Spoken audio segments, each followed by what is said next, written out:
My brother's fiance looked me dead in the eye at the rehearsal and said, "You don't fit the vibe, don't come tomorrow. No whisper, no shame, just a clean public cut." My brother didn't defend me. My parents stared at their shoes. I walked out of their dream wedding carrying the sting of every whispered laugh behind me. That night, I didn't beg or argue. I drove home, tore off the dress that still smelled of their flowers, and made one phone call that changed everything. Their big day never even began. Before I tell you the rest, tell me, where are you listening from, so I know I'm not alone. And when you've heard my story, tell me, what would you have done in my place? I grew up in a house where silence spoke louder than any apology. My mother, Sylvia, believed that peace was more important than truth, and my father, Richard, believed that silence was peace. That left me the problem solver, the steady one, to hold everything together. When something broke, I fixed it. When Aaron failed, I covered for him. It was never a question. It was my role. Aaron was the golden child, the one with the easy grin and the bad timing that everyone forgave. He could forget birthdays, crash cars, lose jobs, and somehow it was always just a phase. I was the planner, the spreadsheet in human form, the person who kept the lights on. My mother used to say it like a compliment, "Elena doesn't need anything." It took me 31 years to realize she meant Elena doesn't matter if she's not useful. When Aaron met Madeline, my family treated it like he'd won the lottery. She was polished, photogenic, the kind of woman who spoke in curated sentences and smiled only when someone was watching. From day one, she looked at me like I was an inconvenient footnote in her perfect story. Still, I told myself to be gracious. Maybe she'd warm up. Maybe this was my chance to finally be part of something instead of just paying for it. So when they got engaged, I offered to handle the wedding logistics as my gift. Not just the bills, though, yes, those too, but the planning itself. I booked the venue, met with florists, built timelines, managed invoices. It was what I did best.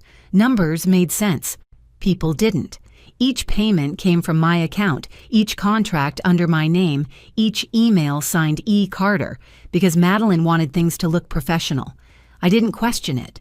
I wanted it to go smoothly for Aaron's sake. For months I told myself their small dismissals didn't matter. The way Madeline corrected me in front of vendors, the way my mother said, "Don't make this about you," whenever I tried to share an idea. I smiled through it all, reminding myself that family means compromise. Then came the rehearsal dinner. The Willow Estate glowed under thousands of string lights I'd approved, reflected perfectly on the lake I'd chosen. Guests laughed, champagne glasses clinked, and Madeline stood in the center of it all like a magazine cover come to life. I stood at the edge, checking vendor notes, invisible but useful, until she turned and cut me out with a single line. That moment didn't come from nowhere. It came from years of being the dependable background character in other people's stories. But that night, watching the lights shimmer over the lake, I made myself a quiet promise I'd never pay for my own erasure again. And if it meant burning down the picture-perfect world I'd built for them, so be it. The next morning, I woke up to a string of polite chaos in my inbox, messages from vendors confirming final details, timelines, menu adjustments, delivery times. Every subject line began with "Congratulations to the happy couple." It should have felt like satisfaction. Instead, it felt like salt in a wound I hadn't noticed was still bleeding. I went through the motions, confirming schedules, double-checking payments, forwarding contracts. My name sat at the bottom of every email like a ghost no one wanted to see. I told myself I was just finishing what I started. But when I called the venue to verify the head count, the coordinator hesitated. "Oh, Madeline already reached out," she said, her voice cautious. She wanted to update the main contact information for the event. Something in my chest went cold. "She what?" she said. "She's taking over and to remove you from all vendor communications." For a second, I couldn't even form words. My own name was being erased from something I built like whiteout over a contract. "Leave everything as is," I said, my voice steady but sharp. "If she calls again, tell her the account holder will be in touch." I hung up and just sat there listening to the hum of my office. The same room where I'd spent months crafting their perfect day spreadsheets, receipt schedules taped to the wall. My coffee had gone cold hours ago, but I took a sip anyway. Bitter. That was the taste of it all. I drove to my parents' house that afternoon hoping for some anchor, some sanity check. My mother barely looked up from her coffee when I told her what had happened. "Madeline's under a lot of stress," she said, waving her hand like she was brushing off dust. "You know how brides are. Can't you just let it go?" "Let it go," I said. "She uninvited me from a wedding I paid for." My father looked over the top of his newspaper. "You've always been independent, Elena. Let Aaron have his moment." There it was again, the script I'd heard my whole life. Aaron needs things. I can handle things. My role was to absorb the damage so he could stay golden. I drove home in silence, the kind that hums in your ears. On the passenger seat, my phone buzzed a text from Aaron. "Mads told me what happened. Please don't make this harder than it needs to be." That was the moment it all clicked. This wasn't about a misunderstanding. It was coordination, a quiet, calculated removal. I pulled into my driveway and just sat there, watching the rain streak down the windshield. Every drop hit like punctuation on a sentence I didn't want to read. They wanted me gone, but they still wanted my money. I looked at my reflection in the rearview mirror, tired, humiliated, furious. And for the first time in my life, I didn't feel like fixing anything. I felt like watching it all fall apart. That night, I spread every wedding document across my dining table, the same table that had hosted Thanksgiving dinners and quiet mornings of bookkeeping. Now it looked like a war map. Each folder had a color tab, each contract a clause I knew by heart. I wasn't thinking about revenge yet. I was thinking about clarity, about how many times I'd let people cross my boundaries because it was easier, about how being the capable one had turned into a trap I'd built myself. As I sat there, the doorbell rang. Miles Donovan, my business partner, and the only person who'd seen this storm brewing, stepped inside still holding his takeaway coffee. "You look like someone auditing her own family," he said softly. "Funny," I replied. "That's exactly what this is." He skimmed through the folders, eyebrows lifting. "These are all under your name, every single one," I said. "Venue, florist, catering, photographer, even the insurance." "Then you still hold the cards," he said. "They just forgot you're the dealer." I didn't smile, but something shifted inside me. Miles stayed until midnight, walking me through every cancellation clause, every refund policy, every legal shield I'd quietly built without realizing how much protection it offered me. I wasn't the outsider. I was the infrastructure. When he left, I sat in the silence of my apartment, surrounded by proof that everything they celebrated depended on me. My phone buzzed with missed calls from Aaron, then from Madeline, then from my mother. I didn't pick up. Instead, I saved their messages, each one a record of how easily they expected me to fold. At 6:00 a.m., I brewed a fresh pot of coffee and began making calls. Not emotional ones, not angry ones, business ones. Calm, precise, professional. "This is Elena Carter, primary account holder for the Carter Grant event. I'm formally terminating our agreement effective immediately." Some vendors hesitated. Some didn't. Most were sympathetic once they realized who was actually footing the bill. By 9:00 a.m., the dominoes were falling. The Willow estate was off the schedule. The florist canceled delivery. The caterer rebooked another event. By noon, the wedding no longer existed, at least not in any way that could be salvaged. I leaned back in my chair, exhaustion mixing with something else I hadn't felt in years. Relief. Not triumph, not spite, just freedom from a role that had never fit. My phone lit up again, Aaron's name flashing on the screen. I didn't answer. The calls would keep coming. The panic would grow, and for once I wasn't going to stop it. The storm hit faster than I expected. By Saturday morning, the day of the wedding, my phone was already vibrating across the counter before I'd even finished my first cup of coffee. Unknown numbers, voicemails, messages stacking one over another. I didn't answer a single one. Outside, the city was quiet. Light rain misted the glass of my apartment windows, soft and steady. For the first time in months, I wasn't rushing anywhere. I wasn't fixing anything. I just stood there barefoot on the tile, listening to the sound of my phone buzzing itself breathless. At 9:12 a.m., someone pounded on my door. I didn't have to check the peephole. I already knew. When I opened it, my family filled the doorway like a storm cloud. My mother's lipstick was smudged. My father's tie was loose and uneven. Aaron's face was pale beneath the frantic blush of stress.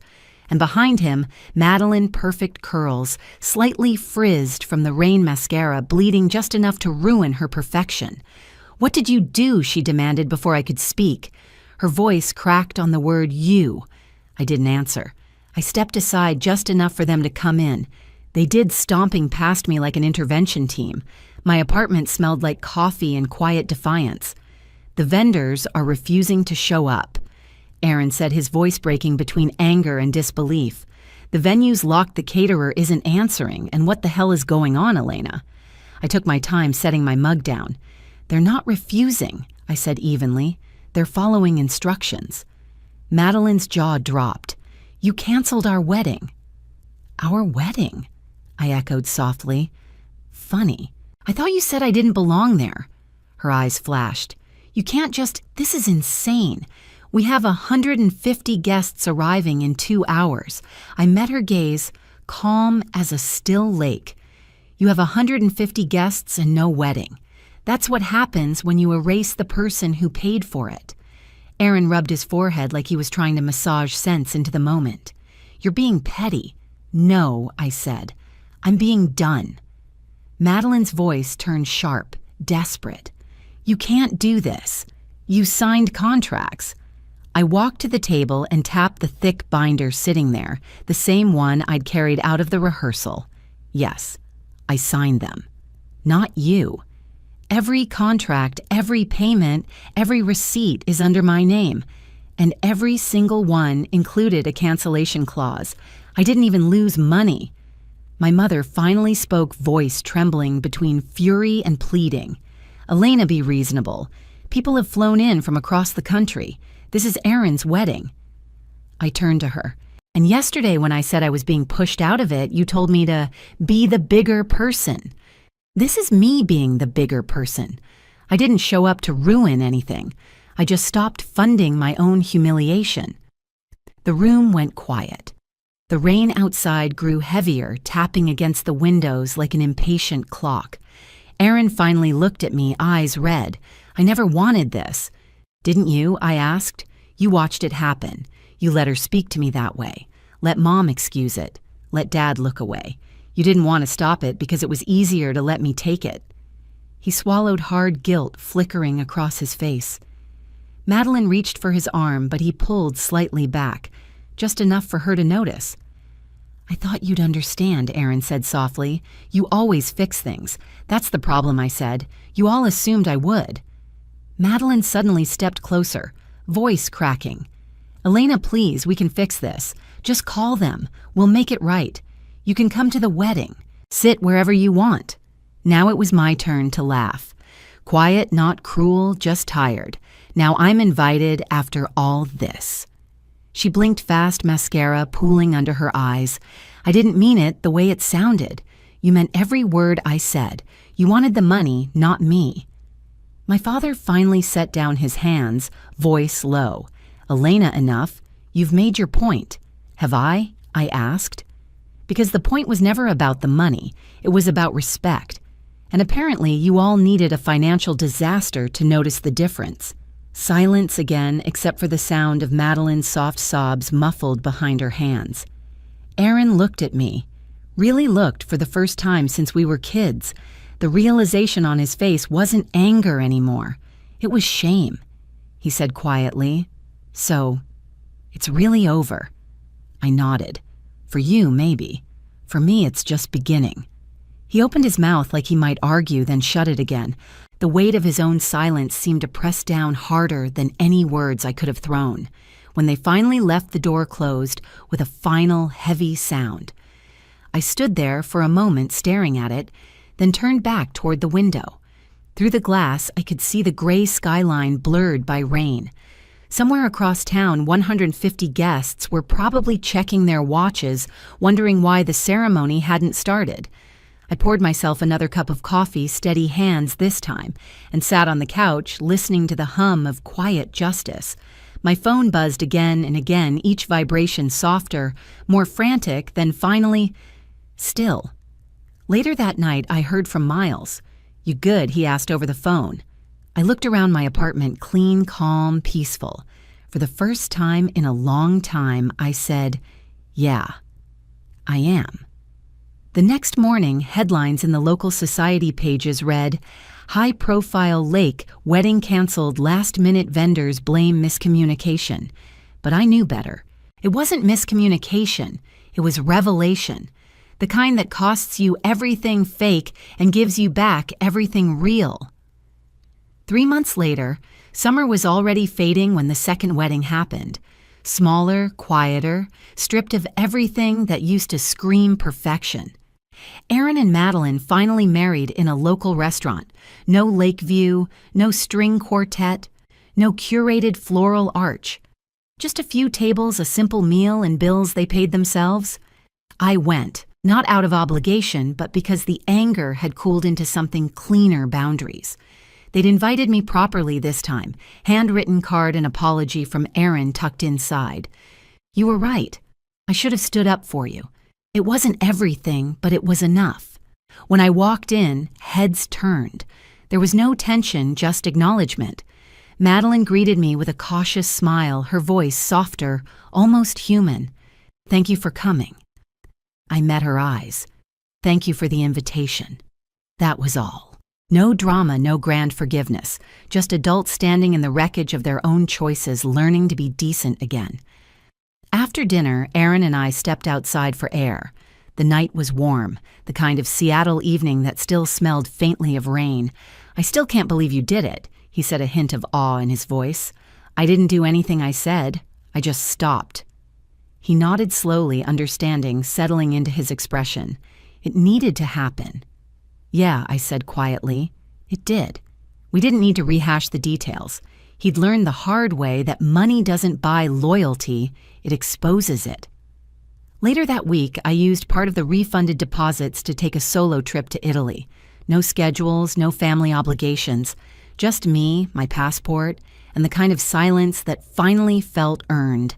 I spent mornings sipping espresso on quiet terraces, watching strangers laugh, realizing I didn't owe anyone a single explanation for my peace.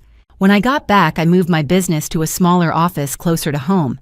Miles teased me about early retirement, but really it was something else. I wasn't shrinking, I was choosing. For the first time, my life felt mine. Not borrowed, not bargained. Mine. If you've ever been the person holding everything together while everyone else tears you down, listen closely. Walking away isn't cruelty. It's clarity. So tell me, have you ever stopped fixing and finally started living? That day taught me something no textbook ever could love without respect is just manipulation dressed in family colors. You can give people everything, time, money, loyalty, and they'll still treat it like air until it's gone. So if you're watching this, wondering when it's okay to stop giving, this is your sign. Walk away. Let them face the silence they built. If this story hit close to home, tell me where you're listening from and what you'd have done in my place. Subscribe for more stories of betrayal, justice, and quiet strength.